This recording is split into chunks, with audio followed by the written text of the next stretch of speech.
Hi, and welcome to the channel from Living Well Services at St Wilfrid's Hospice in Chichester. You may have already listened in to our podcasts, but if not, you will find more detailed information contained within our podcast episodes. With these videos, we aim to provide you with key tools and techniques to help you breathe a little easier, and to give you a visual demonstration of what we talk about in the podcasts. In this video, we will talk about the 3 P's: planning, prioritizing, and pacing. These 3 things are very important for helping make everyday life easier. It can feel hard to know where to start, and frustrating to find yourself having to plan your days, which may only include tasks which previously were automatic and required no planning at all. There are many tasks in our daily lives which we take for granted being able to do until they become difficult. Here are some examples. Getting up out of bed in the morning, going to the toilet, getting washed, getting dressed. Previously, you may have got up out of bed, got straight in the shower for a wash, got dressed, made your breakfast, got your things together and headed out to meet a friend. Now it may be that it takes you half an hour to summon the energy to get up out of bed, and you might need a cup of tea before heading to the shower. Showering itself might even feel too much some days, and perhaps instead you have been having strip washes at the sink. Everybody is different in terms of how much they can manage, how quickly, and what the really problematic tasks are for them. What you need to work out is what you can do, what you need to do, and what you want to do. Here are some questions you could start thinking about. Can you get help with certain things, and would you be happy to do so? Are certain things more of a priority than others? This is a personal question, as what is most important in your life may be different to what is most important in someone else's. It is also important to think in different timescales. For example, what might be a priority this week? Then, what is a priority each day this week? Can you spread a bigger task out over several days to make it more manageable?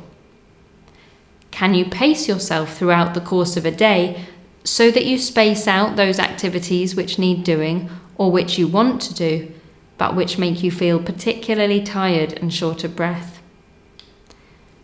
Can you split up any of these tasks into chunks so that you stop and take a rest or switch to a more sedentary activity for a while? Sometimes it can be helpful to keep a fatigue diary for a week or 2. Fatigue often goes hand in hand with breathlessness. Keeping a fatigue diary can help you to identify which activity makes you feel most exhausted. Using the information you collect in your diary, you may then have a better understanding of what you can cope with and of how much is too much for you. From there, you can go on to plan your weeks and each individual day. Setting goals for yourself for things you would like to achieve can provide motivation and be rewarding. It is important to be realistic when you set goals, though.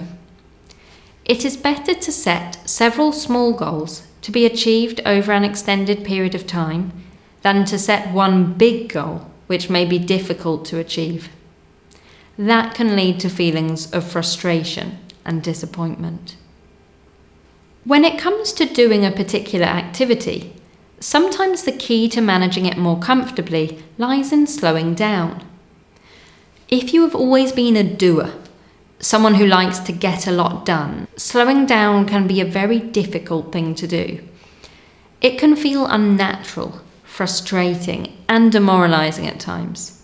But if you can come to reassure yourself, to realize that you are still doing things, just doing them differently, then you may be able to turn these feelings around and to accept new ways of doing things. By slowing down your walk, moving at an easier pace, focusing on coordinating your breaths and your steps, It can be easier said than done, but if you can start to find the positives in amongst the frustrations may start to diminish and lose their importance. Overall, this will leave you feeling more positive and calmer about things. We hope you have found this video interesting, helpful, and reassuring. If you would like to find out further information and access resources, including printable written resources, please visit the St Wilfrid's Hospice website at stwh.co.uk. Thank you for watching.